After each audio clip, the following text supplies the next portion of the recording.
በእንጀራ እናቷ የምትሰቃየዋ ጽናት እንግዲህ ትናንትና አቶ ግርማ ቆሞ ልጁን ሰፕራይዝ አደረጋት ማለት ነው።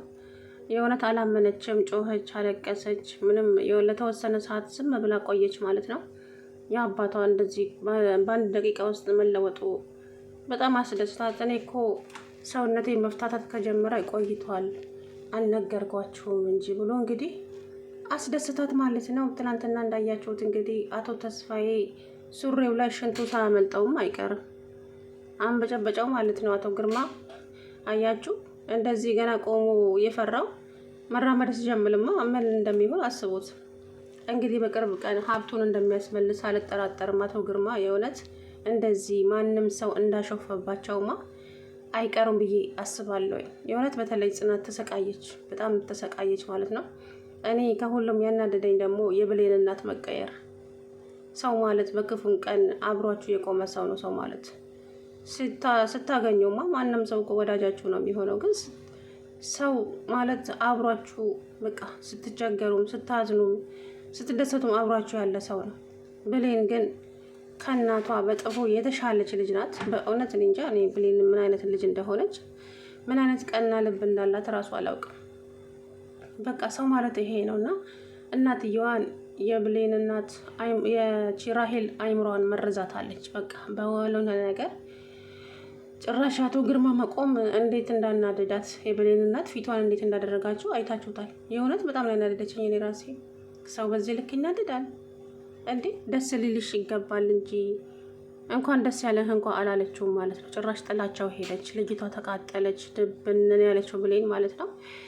እንግዲህ አቶ ግርማ ተስፋዬን አስጠንቅቀውታል። በቅርብ ቀን የራሴ እንደማደርገው አትጠራጠር፣ ይህን ንብረት በቅርቡ እጄ ላይ ይገባል ታያለህ አለው ማለት ነው።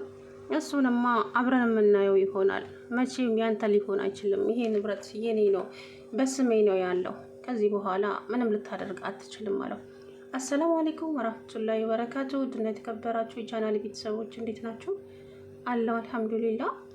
እንግዲህ ጽናት እንባ ወደ ደስታ ሊቀየር እየተቃረበ ይመስላል። በቅርብ ቀን እንደዚህ ማንም እንዳሾፈባቸው አሁን ደግሞ በተራቸው እነሱ ዘልቀቅ ብለው የሚኖርበት ጊዜ እየቀረበ ይመስለኛል። ማለትም ብዙ ተሰቃይተዋል። በተለይ ጽናት ተሰቃየች። በእውነት ትዝታ ስታሰቃያት ከረመች። አሁን ደግሞ ራሄል ተብዬዋ ጨበሬ ያመጣች።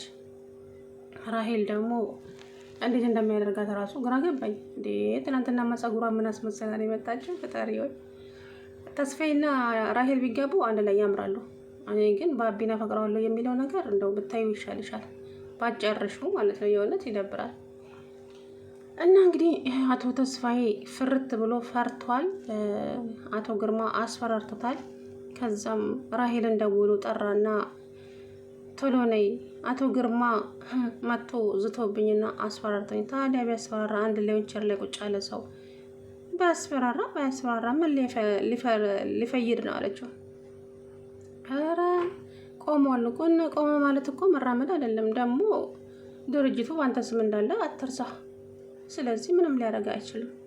ሰውየው ብዙ ሰዎችን ያውቃል። ምናልባት ምናምን አለ። ምንም ያምጣ ምንም ስሙ ባንተ እስካለ ድረስ በቃ ምንም ሊፈጥር አይችልም። ተው እባክህ አትፍራዋለች እና ጥላው ሄደች ማለት ነው። የብሌን እናት ደግሞ ባቢና ጽናት አንድ ላይ ቁጭ ብለው ስታያቸው ደሟ ተንተከተከ፣ ዘለለች፣ አበደች።